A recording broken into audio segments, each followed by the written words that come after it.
আগামী 11 June Mexico সিটির ঐতিহাসিক আজতেকা স্টেডিয়ামে পর্দা উঠবে ফুটবল বিশ্বকাপের।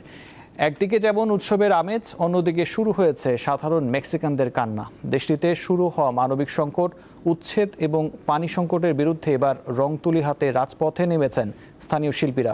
স্টেডিয়ামের দেয়ালে গ্রাফিতি এঁকে তারা করছেন প্রতিবাদ।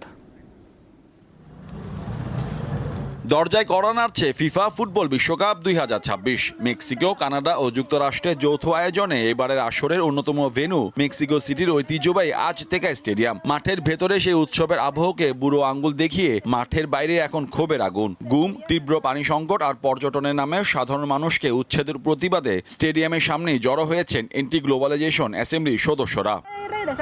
মেক্সিকো সিটিতে বিশ্বকাপের উৎসবের বিপরীতে একটা বাস্তবতাকে তুলে ধরতে চাই। শহরে চলমান সহিংসতা, মানবিক সংকট এবং আমাদের কমিউনিটিগুলোর ওপর লুটপাটের প্রভাব যেন বিশ্বকাপের আবহে ইচ্ছাকৃতভাবে আড়াল করা হচ্ছে।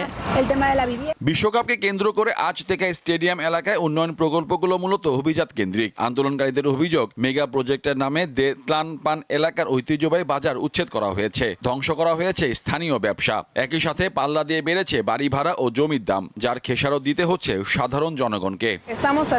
আমরা চাই বিশ্ব ফুটবল আনন্দে সবাই মেতে উঠুক। আমরা তাদের বিরুদ্ধে যারা বিশ্বকাপের নামে সাধারণ মানুষের সম্পদকে ব্যক্তি মালিকানায় নিয়ে যেতে চায়।